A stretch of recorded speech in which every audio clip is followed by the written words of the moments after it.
Donald Trump की बदजुबानी पर भारत का तगड़ा जवाब आ गया है। डोनाल्ड ट्रंप ने क्या कहा था, संक्षेप में बताते हैं।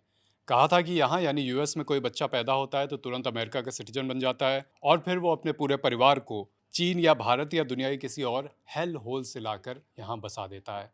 ट्रंप के इस विवादित बयान पर, घटिया बयान पर भारत की क्या प्रतिक्रिया आई है, बताएंगे नावेद। देखिए अभिषेक, जो एमईए की प्रेस ब्रीफिंग होती है मिनिस्ट्री ऑफ एक्सटर्नल अफेयर्स की, विदेश मंत्रालय की, उसी तरह आज 23 अप्रैल को भी इसकी प्रेस ब्रीफिंग थी, जिसमें इस बयान को लेकर अमेरिकी प्रेसिडेंट डोनाल्ड ट्रंप ने जो कहा है अपनी पोस्ट में, उसको लेकर उनसे सवाल किया गया। और ख़ास तौर पर मतलब हेल होल वाला जो शब्द है उसको लेकर पूछा गया। तो अब पहला रिएक्शन भारत ने इसको लेकर ये कहा है कि ये जो नरक जैसी जगह जो उन्होंने कमेंट किया था, उसको लेकर भारत के विदेश मंत्रालय के स्पोक्स पर्सन जो है, उन्होंने जवाब दिया। उन्होंने कहा कि हमने इससे जुड़ी रिपोर्ट्स देखी हैं, लेकिन इसके बाद एमईए स्पोक्स पर्सन ने डिटेल्ड जवाब देने से परहेज किया, जो रणधीर जायसवाल हैं उन्होंने।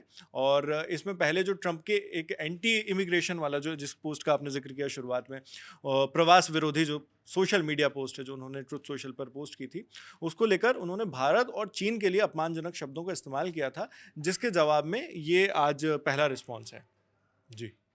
एक बार ये भी बता दीजिए कि ये जो पूरी कंट्रोवर्सी है, पूरा विवाद है, हम्म। वो शुरू कहाँ से हुआ था। जी, मैं वो बताता हूँ सबसे पहले। और मैं अगर एग्जैक्ट हमारे अगर दर्शक जानना चाहें कि मीडिया ब्रीफिंग के दौरान उन्होंने एग्जैक्ट शब्दों का क्या प्रयोग किया, तो उन्होंने इंग्लिश में कहा था कि we have seen some reports, that's where I leave it, यानी हमने कुछ रिपोर्ट्स देखी हैं, बस इतना ही कहना चाहूँगा। Donald Trump has endorsed a post. The post compares India and China as hellholes. What is the Indian government's response on the US president comparing, terming India in a derogatory manner? We have seen some reports. That is where I leave it. तो हो सकता है कि विदेश मंत्रालय के spokes person फिलहाल इन सवालों के जवाब दे रहे हों इस तरह से, मगर मंत्रालय के अंदर आपस में जब डिस्कशन होगा, एक तरह से कोई निष्कर्ष निकल कर आएगा, तो बाद में हो सकता है कि फॉर्मल रिस्पॉन्स आए, क्योंकि इस तरह की जब सेंसिटिव बयानबाजी होती है तो उसमें जल्दबाजी अमूमन नहीं की जाती है। तो हो सकता है एमईए जल्दबाजी से बच रहा हो। अब इसके बाद आपने चूंकि पूछा है कि पूरा विवाद कैसे शुरू हुआ, तो उस पर आते हैं कि ये मामला तब सामने आया जब डोनाल्ड ट्रंप ने ट्रुथ सोशल प्लेटफॉर्म पर, जो उनका ऑफिशियल अकाउंट है, वहाँ से एक पोस्ट शेयर की। ये एंटी इमिग्रेशन पोस्ट थी, जैसे मैंने पहले भी बताया।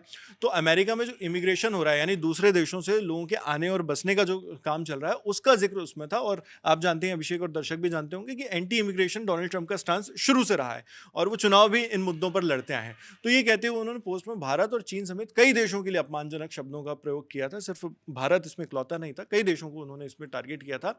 और इस पोस्ट के बाद इंडिया में पॉलिटिकल बैकलैश और आलोचना भी शुरू हो गई। पोस्ट में लिखा था कि कोई बच्चा, आपने शुरू में उसका ब्रीफली बताया ही था, कि यहाँ यानी यूएस में कोई बच्चा पैदा होता है तो वो तुरंत अमेरिका का सिटीजन बन जाता है, यानी उसे नागरिकता मिल जाती है, और फिर वो अपने पूरे परिवार को चीन या भारत या दुनिया के किसी और हेल होल से यहाँ ले आता है। इसे देखने के लिए आपको बहुत दूर जाने की जरूरत नहीं है। यहाँ अब अंग्रेजी भी पहली जैसी नहीं बोली जाती, और आज जो इमिग्रेंट वर्ग आ रहा है उसमें इस देश के प्रति लगभग कोई वफादारी नहीं है, जबकि पहले ऐसा नहीं था। तो यहाँ पर उन्होंने इंडिया के अलावा और भी दूसरे देशों का नाम यहाँ पर लिया था, और साथ में हेल होल वाला बयान, जिसको एक काफ़ी बेहद खराब इलाका, जो इसका अगर शाब्दिक अर्थ में हम जाएं तो नरक जैसा खराब इलाका जो रहने लायक नहीं है, वो उन्होंने यहाँ पर कहने की कोशिश की थी। और वफादारी को लेकर अभिषेक की बात कर रहे हैं, तो उसमें एक कमेंट मैं अपनी तरफ से जोड़ना चाहूँगा कि इंटरेस्टिंग चीज़ ये है कि डोनाल्ड ट्रंप के खुद के एडमिनिस्ट्रेशन में अगर आप देखेंगे तो टॉप की पोजीशन में तुलसी गबार्ड हैं, जो डायरेक्टर ऑफ नेशनल इंटेलिजेंस है, उनका भी ताल्लुक भारत से। साथ साथ उन्होंने एफबीआई के डायरेक्टर जिन्हें नियुक्त किया है, काश पटेल, उनका भी ताल्लुक भारत से है। तो इंडियन ओरिजिन वाले, यहाँ तक कि बल्कि आप अगर देखेंगे second lady of the US जो हैं, जेडी वेंस की धर्मपत्नी उषा वेंस, वो खुद भी भारत के रूट से आती हैं। तो यहाँ पर जो वो कह रहे हैं कि वफादारी नहीं है, तो वो उनके जो कहन करनी और कथनी जो होता है उसमें फ़र्क समझ में आ रहा है। जी। क्या भारत में भी अलग अलग पार्टियों की इस पर कोई रिएक्शन अभी आया, पॉलिटिकल रिएक्शन? देखिए, सबसे पहले तो कांग्रेस की तरफ से इस पर रिएक्शन आया। कांग्रेस ने कड़ी प्रतिक्रिया देते हुए कहा है कि ये जो डोनाल्ड ट्रंप के बयान है उसका कड़ा विरोध किया जाना चाहिए, और उन्होंने इसकी निंदा करते हुए मोदी सरकार को भी निशाने पर लिया है, और कांग्रेस ने इसे बेहद अपमानजनक बताया और भारत विरोधी बताया है।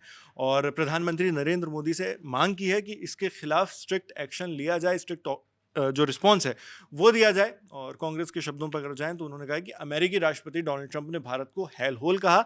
ये कमेंट हर भारतीय को चोट पहुंचाता है। आगे कांग्रेस ने यह भी कहा कि प्रधानमंत्री मोदी को इस मुद्दे को अमेरिका के सामने उठाना चाहिए, लेकिन कांग्रेस ने आगे इस बात पर डाउट किया कि सरकार ऐसा कुछ करेगी या नहीं करेगी।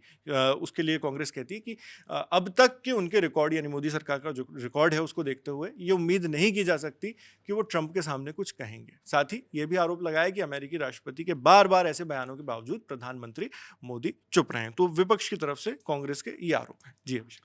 ट्रंप के बयान और उससे जुड़े अन्य अपडेट्स यहीं तक। इस खबर में इतना ही। देखते रहिए लंदन टॉक।